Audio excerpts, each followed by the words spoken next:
Okay, now 2012, of course, a lot of new artists, a lot of new material coming out. And we'll be supporting here on Conspiracy Worldwide Radio. Well, let's talk to a guy who's really flagging and controlling and pushing a brand new album from an absolute legend, Menace. This should be a really monumental time, I think. Definitely. I've read a lot of, well, I lie, I haven't read much about this project, but the things I have read and heard about this project all sound promising, and it sounds like it's going to be another classic from the late, great Dilla, man. Exactly. J Dilla, Rebirth of Detroit. It's coming early 2012. Let's speak to the man behind all of that right now, the CEO.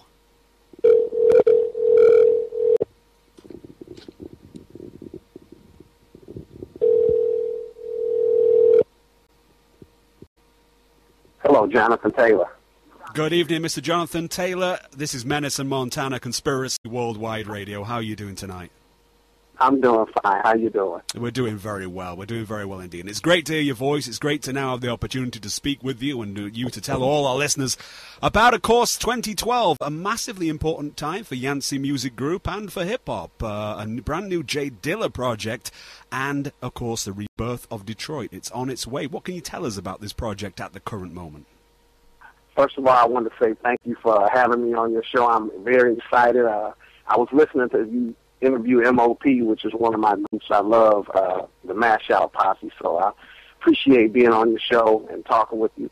But the Rebirth of Detroit, we're having a great gathering here in Detroit, February 2012 at the Fillmore. The album will be coming out in the DEMF weekend, and May 25th, Detroit Electric Music Festival, but we're going to be releasing a 45 and a digital download February 10th, Dilla month, and it's called The Rebirth of Detroit, and we have artists such as Esham, Fat Cat, Camp Amp, which is Amp feeling like his sensei of his musical career with his MP teachings and all. We have Chuck English of the Cool Kids just came in town today from California to visit his families from Detroit, and he's going to bless it. And we have Stretch Money, Nick Steed, Guilty Simpson, Monica Blair. It's just really going to be the who's who of Detroit. I can name many more people, but I'm just proud to be working with so many great artists here in the city, and they all have put their great foot forward here, and we just glad to have this project for Miss Yancey, and this is her defining moment to do a release with the legacy in her name, and she's just happy, and her family is happy, and a lot of people are galvanizing around here in Detroit, helping her out, and we're all very happy for her. Yeah, absolutely, man. And I'm sure hip-hop awaits this project, as everybody out there can imagine. Now, what about the actual creation of the project? You've mentioned all the artists that have stepped forward and delivered some of their best work to date for this project, but what about the sonics of this album? I mean, what are the origins of this Dilla work we're going to hear now on this Rebirth of Detroit? Where did the material come from, and how hard was it to select that material? Okay, I don't know if you know, but J Dilla was prodigious, and he was a genius with his work. He left here, unfortunately, in 2006, but he left with the specific intent for his mother to begin a record label, which she's going to do under the Yancey Media Group, and in that he left her a treasure trove of work, thousands of pieces of music, and it's all unreleased, unheard music that we're using here. And the way we went about it is I picked a team of people who have worked within his legacy. I have Mike Shaft is going to be doing the engineering for it. We have J-Rock listening to the music. Fat Cat is listening to the music. So we're using the people that's within his direct lineage to hear this music, to make sure that it's of the standard of this fine young man from Detroit here. And this is going to be a way for Detroit to show how much he's been loved here. He passed away in California, and this has really been a great healing process for the city and for the people here who really would love to work and just show their appreciation for the great things he's done worldwide. We're trying to put these artists on here and fit within his legacy and let the Detroit sound be heard, and we're just very happy. How do you think that the chemistry in a relationship, that chemistry commands on these tracks, transcends in comparison to the previous albums Jay's done? Because let's not forget, he's done Various, so many collaboration upon collaboration upon collaboration. I mean, what's so special about these collaborations specifically is what I'm asking. Okay, I'm sorry. I thought I answered that. Well, the most important thing about it is most of the artists on here have worked with J Dilla since '89. He's from here. He's grew up with the people here. The Dilla sound, the Detroit sound, 5 artists, which is on here, have all went to school. Frank and Dank is on here. These people are people that have worked with Dilla, have been in the lab with him, and have not necessarily been his peer with his sound and worked his sound with him, but they know him and they love him, and they've been with him since ages like 15 and 12 years old. That's why this project is so beautiful, because it's not just collaborations with people who have no lineage to J Dilla. We did our best to make sure, knowing that it's posthumous, you can only do so much correctness when you're dealing with someone that is deceased, but we did our very best to use the people who have been a part of his legacy, to have worked with him, and so that it won't be just a mixtape. That's why it's taken so long to be put together, because everyone working on it has great empathy and care for his mother and for the legacy of J Dilla, to make sure that this is done properly. It's been a real emotional thing there, and I'm glad you asked that question, because we won't put out anything that doesn't hold the standard that is necessary with him as best we can without him being here. Absolutely. Did that answer your question? Absolutely, absolutely, absolutely. It sure does. Now, how would you say that this project is a testament to Detroit, and Detroit as J New Detroit? I mean, would you say that to an extent it represents this healing process of not just Jay's passing, but the many hardship, Detroit as a city has had to go through since Jay passing? Perfect example. I'm born and raised in Detroit, and I knew J Dilla personally here, and at the time, I really didn't understand just his greatness, because I knew him in '93 and '4 and '5 and areas like that. But as I've gotten older and as I've really worked in this project with the great artists here in Detroit and people around him, I realized that J Dilla is really the bridge of the Motown sound to hip-hop. And when you have that type of person whose legacy you're working with, you realize that until his legacy and his music is done properly, with proper publishing and with the type of things that need to be done from his hometown, you're going to have a city of people who are wounded, who are not necessarily as happy as they will be, simply because music is the pulse of the people here in Detroit. This is a very creative town, a lot of sensitive, loving people here. And one of the things I've learned, if I could do all over again, I would have took that in consideration, how much people really loved him, and been more sensitive myself to knowing that artists can be that way. But knowing that this project is going to be a healing, simply because this is going to be a closure to a time that Detroit has never really embraced this love and this job that he has done all over the world in a way that they're going to do with the Fillmore in February. It's going to be the time for the city to really show that they really love this man that has made a dent in the world in a positive way. And I'm just so proud to work. This is like a life-defining work for me, to work for his mother. I'm so proud to work for her, to help get this together. Her name is Official My Dukes on Twitter, by the way.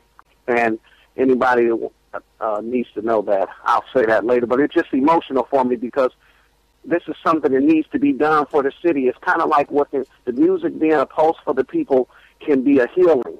It starts with the music. It gives people something to galvanize around. And I feel like this project can be one small step in that way for them. For sure. Absolutely, it sure does. And then some, absolutely. I agree. Now, how do you think this project is going to serve as a tool for social change? I mean, in the way people receive one another, spiritual, beyond the beats and rhymes we were just talking about earlier? Yes. Well, one of the good things about it is Miss Yancey is the matriarch of this music, and I'm like a vehicle for her. And I would like to think, at the age of life and the stage of life that we both are, that will be going into the music the way she feels and the way I feel and the people around it, where the maturity and the respect and the positivity and wanting something good can come into the music. The lyrics with this project is some It has never been like, I can't say never, but you're going to see a difference in an intensity and a love in this project that you have not seen. This is going to be a genre-defining project right here. I'm just so proud to listen to the people when they're in the studio, working with Mike Shaft, working with Nick Speed, working with Fat Cat, listening, working with Guilty Simp. These people are artists that truly know the pulse of the city, and it's like something was pulled out of these people. Beej, it's an artist named Beej that was on Welcome to Detroit, who pretty much spearheaded this by wanting something positive for Miss Yancey and for the Detroit scene. He came, I begged him to meet Miss Yancey, and he told me that if we did this Rebirth of Detroit project that I spoke with him, he would be willing to acquiesce to having a solo project for himself if it would be for the betterment of the city. And I think you're going to hear that in his lyrics. He was on Welcome to Detroit, a record Beej and them.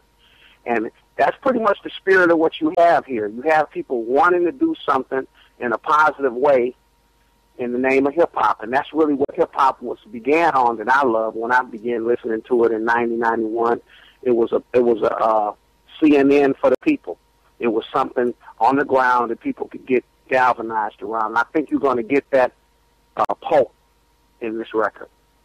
Exactly. Now we're talking about a tool. We're talking about a weapon, even as used as a positive weapon. A positive weapon. We're talking about beyond that, like you say, a rebirth. Now, how do you think that this project specifically is going to initiate this rebirth as far as the entire Detroit hip hop scene goes? Well, first of all, that is the main reason why we tried to use artists that weren't just in the same genre. When you use Amp Fiddler, who is former member of Parliament Funkadelic, and you use Monica Blair, who is an R&B singer with hip-hop flair to her, and when you use Alan Barnes of the Blackbirds as making a record on here, and then you use the hip-hop scene, and then you use Finale, and you use different genres of hip-hop. Even though hip-hop has a broad scope, you have different parts of it. We use all the different parts working together, so that when they start working together, you have to understand Detroit is a very creative town, but it's also very competitive. A lot of these artists on here never even had dialogue with each other, and it wasn't from any problems with each other. It's just that when you are honing in your craft, you may not have necessary time necessary to work with people in the city of Detroit. Some be overseas a lot. Some be right here in the city. So what has happened is just the exchanging of ideas becomes like a gumbo, where you hear the creativity, where you have people talking to each other, where you have people having to deal with each other's issues that may have been in the past, where it's like a sense of healing. This project has been like a healing, and I believe through the music, with the music, it begins the conversation for people to do different things. When you come to you won't be here, but the Fillmore, we've invited the city council is going to be involved, the metropolitan area is going to be involved, the arts community. We're using that February 10th, 2012 to have the world see, because we're simulcasting that. We're going to have the artists like Jay Electronica there. We're going to have Busta Rhymes there. Fife of a Tribe Called Quest is performing there. Danny Brown, who was #1 in Spin magazine, is performing, and he's electrifying. We have Fat Cat performing. We have everything that we need on that day to show the world the Detroit that they have not been reading about. We're getting ready to set a tone, correct business here in Detroit, a professional, loving community. It's going to be sparkling in there, and that's what we're looking forward to. That's why we're simulcasting that around the world. That's going to be the beginning of the rebirth, where people are going to see images in media from that day. That's why we're doing that. It's just one small step, but it has to begin like that. Anything you want to make change, it has to begin from the ground. Exactly. I truly believe that. Exactly. I couldn't have said it any better myself. It's absolutely going to be a monumental day for sure. Now, it sounds like an educational project in the sense that there's going to be this huge schooling for this younger generation who don't understand Detroit, culturally and musically beyond Eminem. They don't understand it. So it's going to be this huge education lesson, I think, beyond everything else. I mean, what do you think is the biggest misconception people have of Detroit, musically and culturally? I want to say this one thing. I'm glad you brought it up. That following day, we have a woman here named Piper Carter, who, Right. when it comes to the youth, she has been the most, she's like our Harriet Tubman. She works with no one over like 20, like 17, 13, 15, hundreds of youth. We're going to have a day where we teach social mores and not just dealing with hip-hop beats and stencils and all of that shit like that. We're dealing with real important things of life where we can get people to take the self-esteem and culture at a young age and build that into something more than just hip-hop. So what I'm trying to say is we have people like that as Sakari, DJ Sakari, who's overseas right now with Underground Resistance, and Mike Banks, who is another person that's very supportive with this project. That's what I'm saying. This Rebirth of Detroit has pulled the techno aspect. We have Derek May participating, Moody Man. So this project is a way for the people to show that they're fed up with just I call it apathy and just almost a sense of hopelessness of the economy being bad. You know, it's no more going to a job at Ford Motor Company and GM and working and making a living. You know, artists in the past used to could if you was an artist in the 80s and 70s in Detroit, you chose that way because there was so many jobs around here. You decided to be an artist. Nowadays, a lot of people are artists because, hell, there's nothing else to do. So, hell, let me do this. But what we have now is the cream of the crop here in Detroit trying to show that they love this city and they love J Dilla from Miss Yancey.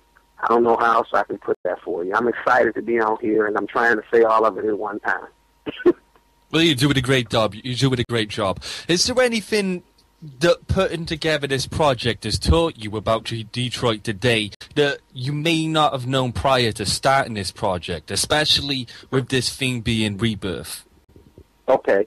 Well, one thing that I have learned is that the hip-hop community can really be a vehicle, one instrument in the change that's necessary, depending on how much involvement they really want to get into the issues of, like, Occupy issues, or if they really want to understand what's going on in the Middle East, Arab Spring, if they really want to understand what's going on with the government right now with Republicans and Democrats and all these. If they really want to get into these things, they can make these incremental changes on the ground through their lyrics and not be corny and shit about it. I'm saying the hip-hop community is of age now where they really can make some things happen if they choose to. And I meet a lot of beautiful young men and women, and I expect that from them. So, you know, it's been some discourse because of what I expect from them, but fuck it, you know, that's good. We all good when we have creative differences like that. But I truly believe that hip-hop, when you're 30, 33 years old, you got to think back to when your parents was 30 and 25. They were adults and made those decisions that made it where you get here. So you're at that age now, and you have to start looking at things like they did. And I believe that when I look at the hip-hop community, I see them willing and eager to do those kind of things. So it's been a good experience. I wouldn't trade what I'm doing here for Miss Yancey for nothing in the world because I knew J Dilla, and he was always a very quiet young man, and I had no idea that what he was doing was something that could be a part of what can make things better, not just in Detroit, but for youth and for the world, man. This man's music, the music I'm hearing and the things that I'm hearing from this young man can make change with the right people saying the right things over it. Yeah, absolutely. Yeah, and of course you've had that responsibility working with other people as well, but the main responsibility to find the right people. But as you said tonight in the interview, I don't think it was a case of you having to find people. People were there, you know, the right people were there. Well, now, you know, they were here because they love them. I mean, when you're talking about Fat Cat, and when you're talking about a Gilkey Simpson and Big Tone and Mike Shav, who was doing the engineering here, built Dilla's studio when he was an 18-year-old man. Dilla gave him the keys to his house and used him, I mean, not used him, but had him as the person to actually build his first recording studio from the ground up. When you have somebody like that gatekeeping the music, and you have Miss Yancey know him from when he was young, and when you have Five Ella that went to middle school with him on the project, and you have Esham that hung out in the bars with him. I mean, they have fun with him. And the people that's around here, they won't accept anything other than what's great for him, even if it means having a problem with some of the things I may want to say. That's what's good about it. That's what's beautiful. This is their man. They should feel that way. And that's why this project is going to be fantastic. My partner named DJ Butter, he been knowing J Dilla forever. I mean, when they were young, he always tell me J Dilla was the first person to show that you can make a living out of Detroit in the music industry without having to make it being a gangster only. He showed that you can actually make it in music, make a career. And he that's his driving force when he called up all these people and worked with them about this project. These people love J Dilla here, and this project is going to show that. And I'm just glad to play a role in getting everybody together for Miss Yancey. And, you know, I hope I'm answering your question. Oh, for sure, for sure. You're doing a great job, man. Now, let me ask you this. These joints on this project, would they be joints that were reflective of J Dilla's sound or more so JD's sound? I mean, which kind of side of JD will we hear? Would it be J Dilla, JD, both? Okay, well, I can answer that for you. You're going to hear both. I don't know if that's fair, but it's just, I mean, it's truthful. You're going to hear JD, and you're going to hear J Dilla, probably mostly J Dilla, of course. But J Dilla, mostly, I would say. But Mike Shab would be somebody to ask about that more so. And there's a lot of people, you know. at this point, what I'm doing is making sure that the Fillmore and everything is together. And that right now, I'm just getting through reading Jay Electronica's confirmation. So I'm making sure that's taken care of. So that when he come here, he can have a great time. Excellent. People coming to my city, and they're going to see Danny Brown do what he do for the world and simulcast. And I'm so proud to watch that young man. I met him, and I watched him walk around the streets forever trying to be a hip-hop artist, and now he's at the top of the game here. And I'm so proud to have him on this project. Yeah. You know, so that's the kind of thing that I'm trying to focus on now. I'm trying to make sure that everybody is... I want to see J Dilla's legacy done properly from the city of Detroit, just as everyone else does. And there it is, man. Yeah, no, exactly, and you've conveyed that well throughout the interview. High responsibility, though, as we said, and I know you've met that to a T. We can't wait for February because, you know, you got people who, as you know, have the T-shirts, Dilla changed my life. I mean, the Dilla was such a blessing for people all around the world in every single country, you know. So to have a new project is high responsibility, but you've met that really well. How much how much is your label, I should say, sitting on material from Dilla that dates back before when Jay had worked with, you know, Far Side and Slum Village? I mean, how extensive is the catalogue of work that Dilla left? J Dilla left 4,000 pieces of music. So J Dilla is priceless. So what's priceless times 4,000? Yeah, absolutely. Yeah. We're talking about John Coltrane. We're talking about Bob Marley, Fela Kuti. We're talking about the Miles Davis of the 2012 times. We're talking about the greatest hip-hop producer to ever make music has left 4,000 pieces of music here that is timeless. When you know somebody is the greatest, when the people before them say he's great, when his peers say he's great, and the people after him say he's great, that's when you know it. And Dilla was a humble man, and his music has spoke for him. And it's up to the Yancey Media Group with Miss Yancey and I and all the others from here to trumpet this great man's work. And we're doing the best we can to do that. And there's a lot of people that have been working on his being before me. I thank all of them, because without them keeping Dilla's name alive, we wouldn't be able to do the things that we're about to do right now, which is take Dilla to the pantheon of greatness. He needs to be in Mount Rushmore, and that's where he's going. Yeah, absolutely, man, and righteously so as well. We've got a few listener questions since you've come on, Jonathan, so I'm going to jump into these now. One listener's asking you then, what can you tell us about J Dilla's contribution to the upcoming Black Star album that Taliba Mos Def recently announced? Is that a question for me? Yeah, that's from one of the listeners, yeah.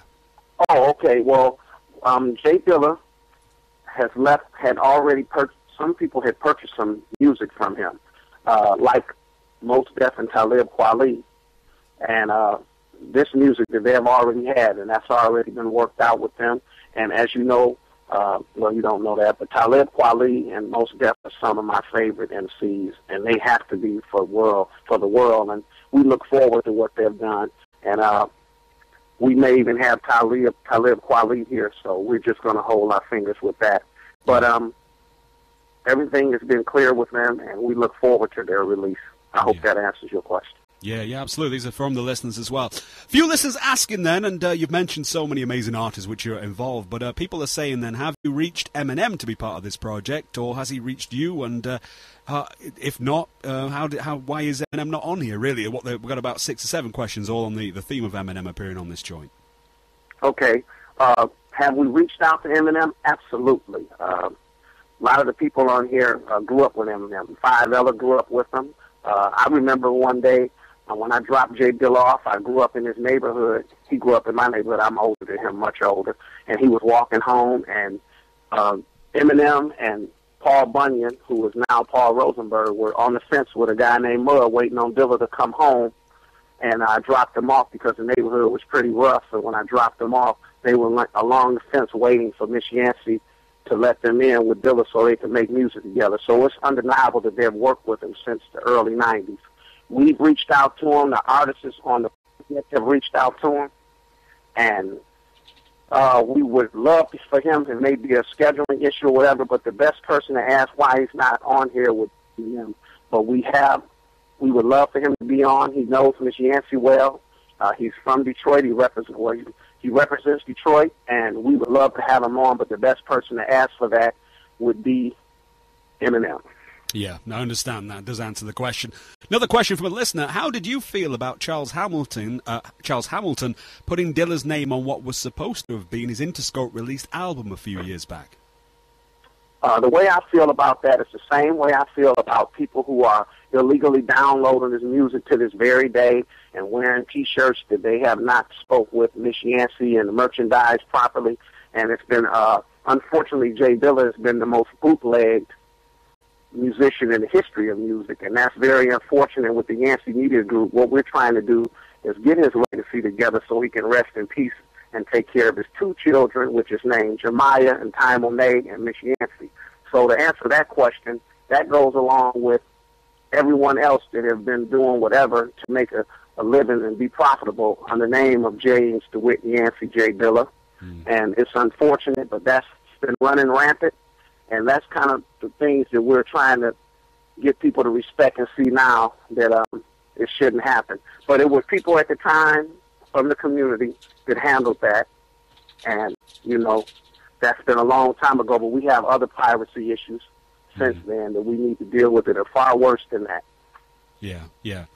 Okay, no, I think everybody understands that. And another question as well, a more lighter question. What was your fondest memory of J Dilla? My fondest memory was when he was at my house, and there used to be a lot of people at my house at the time coming over. Low Lewis, Big Tone was in Wasted Youth at the time. House Shoes lived with me for 3 years. So he had all of his people. Los, a lot of people was coming over, and Dilla was one of them.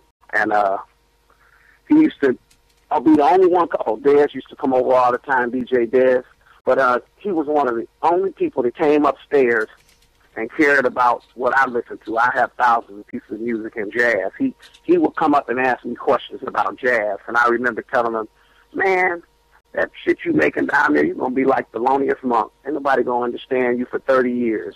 And he used to laugh and put his head down. He was very humble.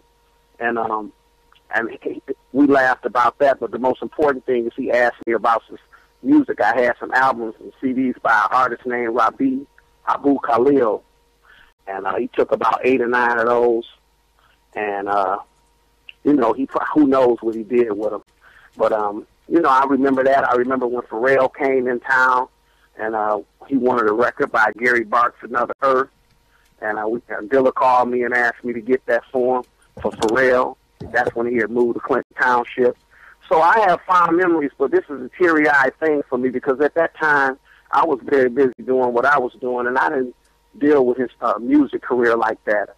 It was a DJ. I don't know if you're familiar with the name DJ House Shoes, but I executively produced a record with him, the blue vinyl that put out. I gave Shoes the money, and he did a great job with that. But at that time, I was not paying attention to his career. So it's bad because I feel like if I would have paid attention, I could have stopped some of the things that happened and worked for him. It's very emotional for me that I was so ignorant to what was going on at the time. And I think that kind of like pushes me to work even harder now because I know that things maybe could have been different. And while he was around, if I would have been able to help then, but I didn't know. So, but I have fond memories like that. I have one other one that's funny. When he used to come over, all the guys would be making beats and everything and doing music. Right. And I used to tell the women in my neighborhood, JD was here, and they used to all be worrying about it and thinking it was Jermaine Dupri. And I used to joke with all the guys and say, man, y'all ain't even got no damn women. Everybody I talk to about this think you Jermaine Dupri. You know, they all used to get mad and laugh at me for saying that. But that was just, regular everyday life. Yeah, so, yeah. That's funny. That's funny. You mentioned John Coltrane earlier, and I'm assuming you're pretty tough into your jazz. You're a jazz fan or whatever. Obviously, Dilla is. I mean, were you in any way partial for putting Dilla up onto the jazz he was into? I don't know what kind of jazz he was into. I'm saying I collect thousands of albums myself, and he would come up and hear the music upstairs and just ask me questions. But he knew music, and I didn't even know how. Like I said, I didn't know that he was so. Dilla wasn't like a lot of people. He listened to his music. He didn't just go through the records looking for a hook or a sample. He actually listened to music, and he used to always tell people, listen to the records, because a lot of producers at the time didn't do that. They just would always just put the needle to 2 seconds and keep going, but he wasn't like that. So, he knew music. He played instruments. He went to school. He played cello. He played drums. He was a child prodigious person. So you have to understand you weren't dealing with like a regular person with him when it comes to that. He taught music theory. Not taught it, but did it. I remember when I met Dank recently talking to him about it, and he was saying they had music class together, and he was flunking the class, and Dilla explained stuff to him, and he went all the way from an E to a B just from listening to Dilla sitting next to him in the class. So, that's the kind of guy he was. His mother tells me so many stories that it's changed me as a person. So, I hope that answers your question. Absolutely, absolutely, absolutely. Now, we're talking about producers beyond J Dilla. Of course, they did the classic collaboration with Madlib. Can we expect any more JD and Madlib in the future? I mean, is there any stuff in the can, any stuff in the stash between J Dilla and Madlib that may not have come out? There are some artists that have some things. J Dilla's music, there's some people who have done some works, and they loved him, so they have held his. A lot of people did not hold his music properly. They put it out on YouTube and the internet and did a lot of bad things that they'll be judged for. But there were some people that respect Dilla so much that even though he was deceased since 2006, they have held his music sacred and held his projects that they had with him sacred. I don't even want to name the artists, but once these artists see Yancey Media Group shining around the world, and they see that they can do correct business and not just do a mixtape and a download free and all this other shit that people do. When they see that, they'll be glad, because they'll know they'll be able to do publishing for his children and his family. And it's about 4 projects that I know, and I've spoke with the people already that will be coming out. But I want to keep that until we get everything done business properly. But the world is going to be so happy to see what's getting ready to take place for this man. And it could not happen without the people before the media group doing what they thought was best to keep his name relevant. And we appreciate all of that for where we're going right now. Yeah, absolutely. And, of course, the Rebirth of Detroit, February, that's what it's going to be all about for all the people out there. Just one last question before we round things up, Jonathon Taylor. What about your top 3 Dilla songs of all time? What would they be? My favorite 3 is Thelonious Microphonus, the one he does with D'Angelo, doing the piano in the background with Common. I don't necessarily like the lyrics as much as I'm a music guy, but I love what D'Angelo does, and I love the Slum Would Get Players. The beat of that is like the Detroit. That's the Detroit vibe. You cannot be upset when you hear Players of that. If you're in Detroit, that's one of those goosebump records. And there's some other records, two records on the Rebirth of Detroit that do that with me too. But they haven't been released yet, so I can't speak on them. There's two records on here that bring chills to people. What can you tell us about those joints? Are you able to reveal a little, or just a little about those joints, just a couple of nuggets? In terms of reveal who's performed these tracks you're speaking of? Yes. What you want me to tell you about them? Just how they sound, who's featuring on these tracks? Listen. First of all, I shouldn't even brought them up, but I did. It's like, actually, it's three for me that it's hard for me to listen to without the emotion of it. You have to understand it's a different kind of record coming from Detroit, where he's from, with people he grew up with, and a lot of that has been poured into this music. So you're going to get something that's from people who lived with them, and things like that. So you can hear that in the music, and I'm proud of that. Yeah, excellent, man. And I'm sure the world will be very proud when it comes to February and this album is released. Listen, Mr. Jonathon Taylor, I want to thank you for all the hard work you're doing, all the people out there, Yancey Music Group, and we will definitely be supporting without question. And maybe we'll speak to you after it's been released, and we'll just reflect back on the amazing feedback, and I should imagine it's going to get in February. I have something I want to say. I want to say thank you to Miss Yancey for allowing me to work in your son's legacy, to do the best I can with the people here. And her Twitter account is @officialmydukes. And I want to thank Common Breath for helping set up this interview with you. And my Twitter is Taylor_Jonathon, JONTHON. And I am DJ Butter. I appreciate everybody and the artists involved. And thank you for having me on here. Not at all. I want to say, just to add on to that as well, just to big up Steve as well for making this happen tonight. Okay, Mr. Jonathon Taylor, God bless. We'll speak to you very, very soon. Thank you. Peace. Conspiracy Worldwide Radio, J Dilla's new album is on its way, and we look forward to that.